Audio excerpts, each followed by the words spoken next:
Algun dia tothom hi haurà estat sempre en contra. És el llibre que jo recomano aquest estiu. És d'Omar El Akat, que publica l'Altre Editorial, amb una traducció de Mercè Ubach. El títol, que és molt llarg, ve arrel d'un tuit que va escriure l'Omar després del primer bombardeig a Gaza el 2023.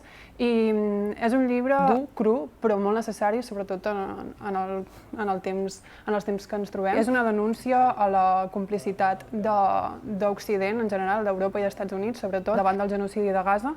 És una crònica, ell és periodista, barreja també la seva vida personal en alguns moments com a immigrant d'Egipte a Estats Units, que és on viu ara.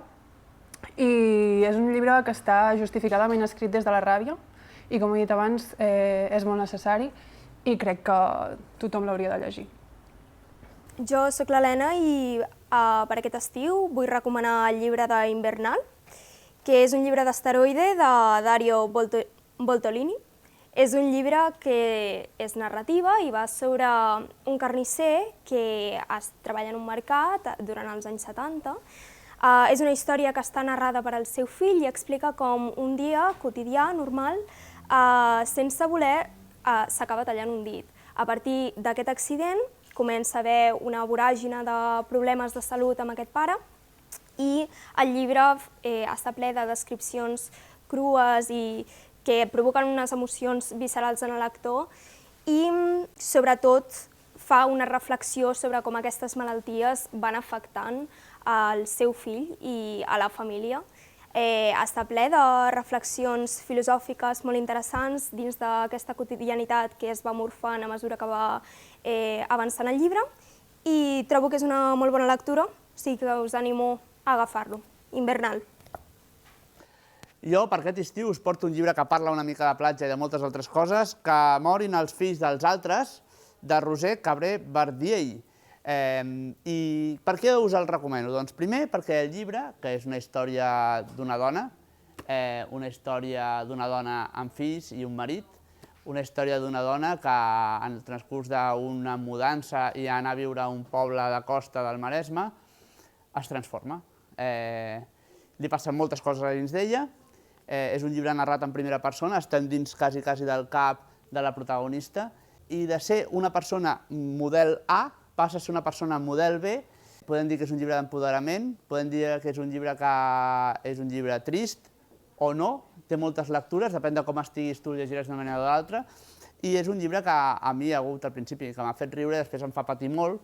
És un llibre veloç, un llibre que avança, que està escrit com si fos d'una sola tirada, que suposo que no, Roser, però has aconseguit això, i la veritat és que et va atrapant amb un infern, amb una acció i uns personatges secundaris que també t'angoixen i tot te va atrapant. Jo li veig una reminiscència a Stephen King.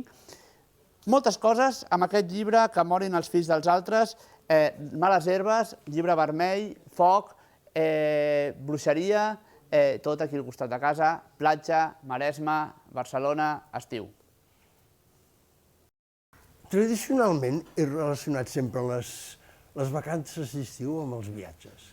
I a l'hora de triar llibres, evidentment, ara en realitat aquest, i evidentment el que havia de citar era l'han realitat en català, La vida en manual d'ús o La vida en instrucciones d'ús del Perec. És un llibre sobre la vida, però és que la vida és un viatge que comença i acaba. I que, a més, és un trencaclosques. De manera que aquest llibre no el puc aconsellar gaire perquè hi ha una altra llibreria, que és la Calders, que la promociona aquest estiu. Però el tema, coincidim. Per contra, he llegit aquest llibret, que ha sortit en català i en castellà també, amb Acantilado i Quaderns Crema, que això és un viatge a la Cinque Terre, allà al nord d'Itàlia, una senyora que vol tornar on li van fer el primer petó de la seva vida. I està molt ben escrit, molt ben explicat, i m'ha agradat molt. Tot i ser el contrari, perquè és ben curt. I finalment, no puc deixar-vos d'aconsellar el llibret que he tret ara sobre un viatge a la Índia meu que hi he anat moltes vegades. Viatgeu tot el que pugueu. El de més, bromera. Bon estiu. Jo per aquest estiu us porto una recomanació diferent. En lloc de portar-vos una novel·la lleugera o un conte curt o qualsevol cosa d'aquestes, avui us porto un assaig. Es diu Ensumar, publicat Cossetània i és d'Ernesto Collado Sala. Ernesto Collado va perdre l'olfacte per una qüestió cerebral, no em feu dir el nom, i així, quan després el va recuperar, va descobrir el món de l'olfacte, que és un sentit que, tot i des de ben petits que ens diuen que el tenim molt oblidat. I ell, en aquest petit assaig, us explica com va recuperar l'olfacte, bueno, no, de fet ja parla quan ja l'ha recuperat, com reconèixer les olors, la importància de les olors, la importància d'ensumar les coses, la importància de saber a què fan olor les coses. Està bé perquè és molt distret, és molt alliçonador, et recorda que tots podem ensumar i moltes vegades ens n'oblidem de per què, i al final us posa uns quants exercicis per fer que per l'estiu van de conya. Ja sabeu, a Cossetània, ensumar, i us dediqueu-vos a ensumar les cremes de sol. Aviam si us agraden.